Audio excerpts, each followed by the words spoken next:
Ceci étant dit, j'entends ça et là qu'une élection ou cette élection se doit d'être inclusive. Mais qu'est-ce que ça signifie? Une élection par essence ne peut jamais être inclusive. Pourquoi? Mais parce que l'élection est une compétition. Et une compétition, elle est exclusive. Elle vous sort quand vous ne remplissez pas les conditions de la compétition. Quand le législateur dit il faut avoir 18 ans pour être inscrit sur la liste électorale, mais celui qui en a 17 exclu. Quand le législateur dit qu'il faut être ivoirien pour être inscrit sur la liste électorale, mais celui qui n'est pas ivoirien est exclu. Frères et sœurs, je vous salue. Alassane Ouattara et sa bande va brûler la Côte d'Ivoire. Alassane Ouattara, dans son obstination de conservation du pouvoir, va brûler la Côte d'Ivoire. Ce monsieur qui s'appelle Koulibaly Kubière va répondre devant la justice tôt ou tard. Il entend les gens dire qu'une élection doit être inclusive. Que ça veut dire quoi? Avec dédain, avec condescendance, hautain. Ce monsieur, on a toujours dit, est un militant du RDR, gros grain.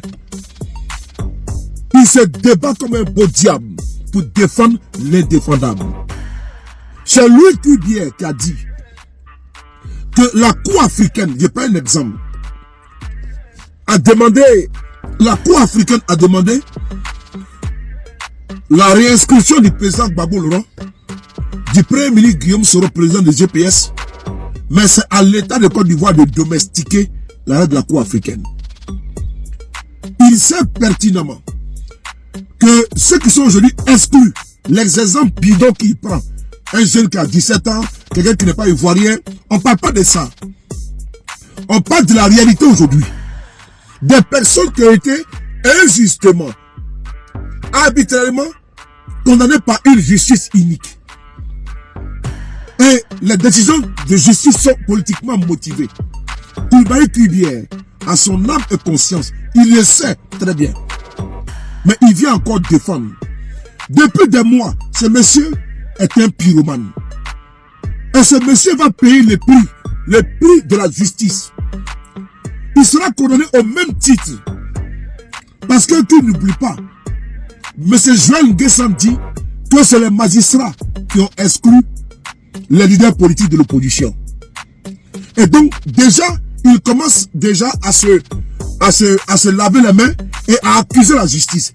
Koulibaly Kubière était magistrat.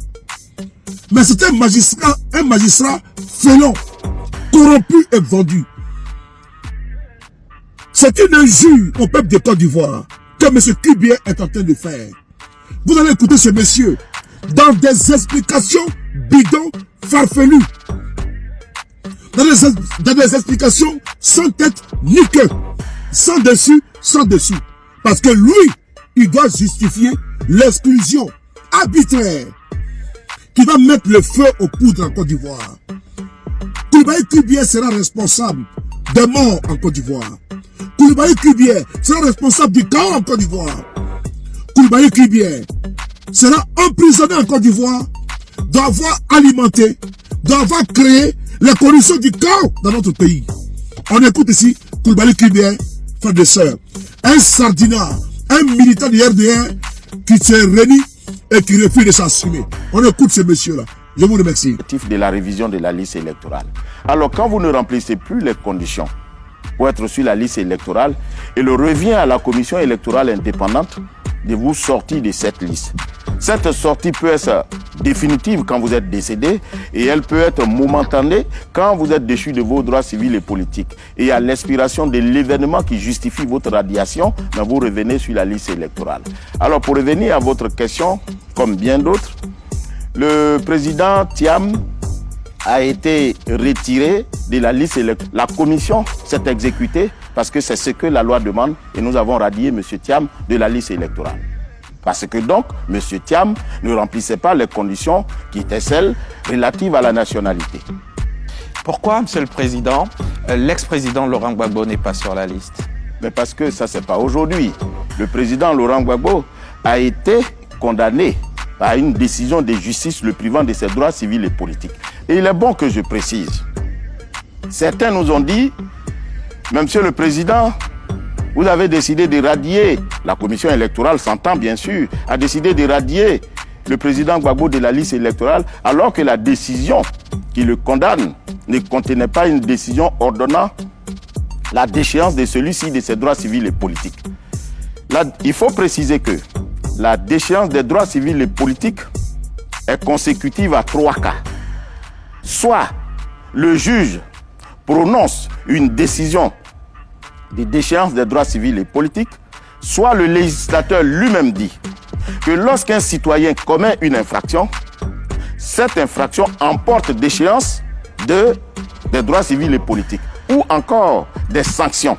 C'est-à-dire, lorsque le juge prononce une sanction, cette sanction emporte automatiquement la déchéance des droits civils et politiques. Le cas du président Gbagbo, poursuivi pour les faits de vol ou complicité de vol, se retrouve dans le cas prévu par l'article 4 qui dit « ne sont pas électeurs les individus frappés d'incapacité ou d'indignité, notamment pour avoir commis un crime. Si vous commettez un crime, le juge n'a pas besoin de vous déchoir de vos droits civils et politiques. La sanction du crime emporte déchéance des droits civils et politiques parce que vous êtes frappé d'incapacité ou toute personne condamnée à une peine d'emprisonnement sans sursis pour vol, abus de confiance, escroquerie, attentat à la pudeur, etc. Lorsque vous commettez de tels faits, tels que le code le prescrit, automatiquement, vous êtes déchu, vous êtes frappé d'incapacité. Mais quelle est la conséquence de l'incapacité? L'incapacité ou l'indignité vous retire la qualité de l'électeur. Or, c'est cette qualité, par votre inscription sur la liste électorale, qui vous donne le droit de voter et d'être candidat. Alors, quand on vous arrête, quand on vous arrache cette qualité, vous êtes frappé d'indignité et la conséquence, vous êtes déchu de vos droits civils et politiques. Voilà le cas de Gbagbo et c'est pour cette raison que dans la décision du président Gbagbo, il n'est pas mentionné effectivement qu'il est déchu de ses droits civils et politiques parce que l'infraction emporte déchéance des droits civils et politiques le concernant. Et il n'est pas seul dans ce cas. On a aussi les cas, dans ce cas, vous pensez peut-être à Charles Bleu Goudet. Oui. Tous ceux qui ont été condamnés, qui ont été déchus de leurs droits civils et politiques, se retrouvent dans ce cas. Mais M. Diaby, je souhaiterais que on n'en fasse pas une focalisation sur ces différents cas. Est-ce que selon vous, avec tous ces exclus de la liste électorale, est-ce que selon vous, cette élection peut être considérée comme inclusive? Ah, vous savez, dans un premier temps, conformément aux dispositions du Code et puis de la loi portant organisation de la Commission électorale indépendante, la Commission, en tant qu'arbitre, n'a pas à se préoccuper du nombre de candidats. La préoccupation de la Commission électorale, c'est de faire de sorte que ceux qui sont candidats soient électeurs. Et pour être électeurs, et qu'ils en remplissent les conditions. Étant entendu que les conditions d'éligibilité relèvent de la compétence du Conseil constitutionnel. Donc, nous n'avons pas à nous préoccuper de ce qu'il y a peu ou pas de candidats. Ceci étant dit, j'entends ça et là qu'une élection ou cette élection se doit d'être inclusive. Mais qu'est-ce que ça signifie? Une élection par essence ne peut jamais être inclusive. Pourquoi?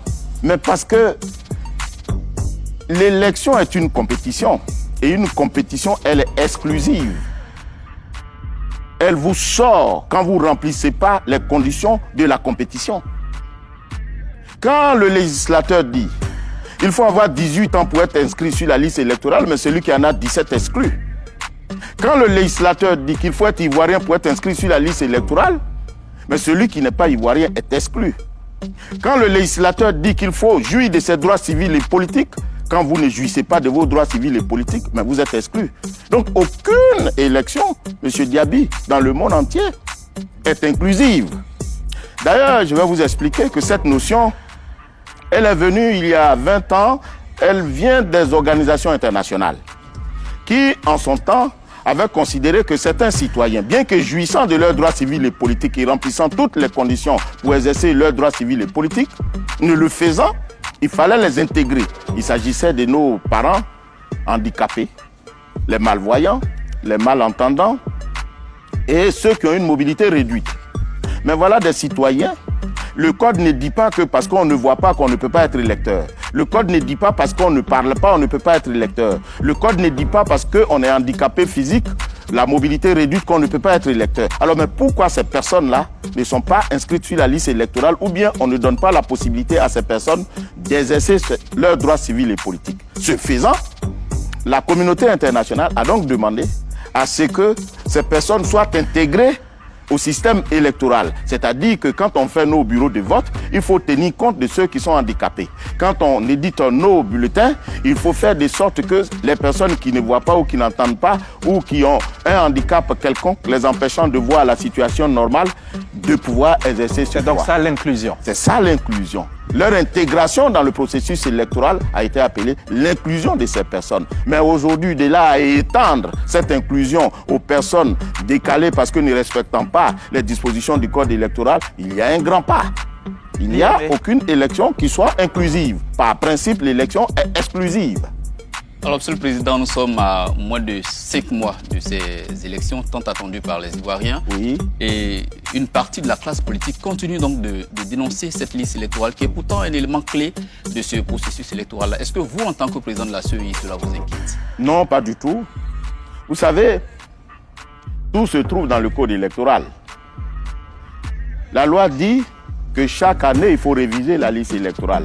Mais cette révision consiste pour la population, à l'occasion du contentieux de la liste électorale, de permettre à celle-ci de dénoncer à la commission électorale indépendante, preuve à l'appui, des éléments d'irrégularité. Et ce faisant, nous la nettoyons. Vous savez, l'histoire de la liste électorale en Côte d'Ivoire, elle est récente. Et on a l'impression que c'est maintenant que cette liste électorale existe. La liste électorale existe depuis 1960 et même avant. Et c'est en 2008-2009 qu'on a procédé à la refonte de la liste électorale avec l'accord des partis politiques. Et cette liste a été refondue et a été certifiée à la suite de l'accord de tous les partis politiques, tous les grands acteurs politiques en Côte d'Ivoire, a été certifiée par les Nations Unies. Mais un accord est une concession. Une concession, c'est qu'on accepte ce qui est irrégulier comme étant régulier. Parce que figurez-vous qu'à l'issue de cet accord, des personnes se sont inscrites sur la liste électorale avec un extrait d'acte de naissance. Monsieur Diaby, est-ce que sur votre extrait d'acte de naissance, il y a le lieu de naissance de vos parents? Non. Il y a la filiation de vos parents sur la liste électorale. C'est votre filiation qu'il y a sur votre extrait d'acte de naissance et non la filiation de vos parents. De sorte que certaines personnes inscrites sur la liste électorale ont eu, à un moment donné, conformément à l'article 7, des mentions qui faisaient défaut. Mais parce qu'il y avait un accord préalable. Alors quand vous décidez de vous accorder sur les éléments qui vous permettent de vous inscrire sur la liste électorale, mais plus tard, vous ne venez pas dénoncer ces éléments au motif que ceux-ci ne sont pas conformes à la loi. Pour être plus clair, on organise un bal et on dit que pour entrer dans ce bal, il faut être vêtu d'un pantalon, d'une chemise et d'un chapeau. Et on prend un certain nombre de citoyens qui remplissent ces conditions, mais on se rend compte qu'il y a bon nombre de personnes qui sont encore au dehors de la salle. On s'accorde pour dire, bon, si vous avez un pantalon et une chemise, ça devrait suffire. Et on fait rentrer les personnes. Mais pendant que le bal bat son plein, on décide de faire un audit. On dit, ah non, non, non, on a constaté qu'il y a trop de personnes qui sont dans la salle. Alors, on vient pour dire, il faut faire un contrôle. Mais monsieur, dites-moi, ce contrôle va se faire sur la base de quoi? Sur la base des premières conditions qui disent qu'il faut être vêtu d'un pantalon, d'une chemise et d'un chapeau, ou bien d'un pantalon et d'une chemise. À mon avis, ce sont les deux règles. Parce que les gens qui sont dans la salle, il y a une première règle et ensuite on s'est accordé sur une deuxième règle qui permet aux gens de rentrer dans la salle sans chapeau, bien que vêtus avec d'un pantalon et d'une chemise. Alors quand vous demandez aujourd'hui à la commission électorale indépendante de faire un audit de la liste électorale, mais c'est sur la base de quelles règles? Vos accords politiques ou bien conformément à l'article des dispositions du code électoral. Mais les dispositions du code électoral n'ont pas encadré la refonte de la liste. Donc voilà pourquoi, à chaque fois quand on nous demande de faire un audit ou bien de faire des contrôles, on leur dit toujours, référez-vous aux accords que vous-même vous aviez conclus à un moment donné. Et cette liste électorale a été certifiée par les Nations Unies. Et c'est cette liste électorale de 2010 qui a permis les élections de 2010. Et c'est cette liste qui a été 6 fois révisée. Et c'est cette liste qui est là. D'accord. Monsieur le Président. Monsieur le Président, ces voix qui dénoncent cette liste évoquent des données qui, selon elles, défient un peu la science quand même. Oui. Des mères, des enfants qui seraient plus âgés que leurs parents, des mères... Pour eux, de venir devant la commission électorale indépendante pour dire, voici, il est du RHDP. Et pourtant, M. Abi Raoul a vaincu M. Tchagba. Quand on va à Port-Boué, M. Siandou et d'autres encore étaient opposés à M. Emo Sylvestre, qui est PDCI de l'opposition. Mais ils ont battu M. Siandou ou même celui qui est venu après lui. Alors voilà l'opposition. Monsieur le Président, une hirondelle ne fait pas le printemps. Vous en citez 2 ou 3. La grande majorité, c'est le RHDP à tout balayer. Mais sauf que ce n'est pas la commission électorale indépendante qui détermine la volonté du peuple. En tout cas, eux, ils réclament une réforme de la CEI. Alors, à ce niveau, quand ils disent qu'ils demandent une réforme de la commission électorale indépendante, mais pour répondre à quel souci? Parce que depuis que la commission électorale existe, c'est la même récrimination. En 2000, la commission électorale a été créée par la Constitution. En 2001, elle a été mise sur pied. Mais avant 2000 même, la commission qui était en charge des élections qu'on appelait la CNE, la Commission nationale électorale, dirigée par le professeur Honoré Guié, mais n'a pas eu grâce aux yeux des acteurs politiques. Ensuite, il y a M. Camille Oguié, paix à son âme, qui n'a même pas organisé d'élection. Mais M. le Premier ministre Mambé, quand il était président de la commission électorale indépendante, ils ont demandé sa démission. Après M. Mambé est venu M. Bakayoko, ils ont demandé sa démission. Et le président Kubier est là aujourd'hui, on demande la démission du président Kubier. Mais dites-nous, est-ce que c'est vraiment le problème? Parce que M. Diaby, lorsqu'il n'y a pas d'adéquation entre le problème et la solution devient un autre problème. C'est cela. Est-ce que c'est la dissolution de la commission électorale qui est la solution au problème qu'il pose? À vrai dire, il y a bon nombre d'entre eux qui sont de mauvais perdants. Et quand ils perdent, ils jettent le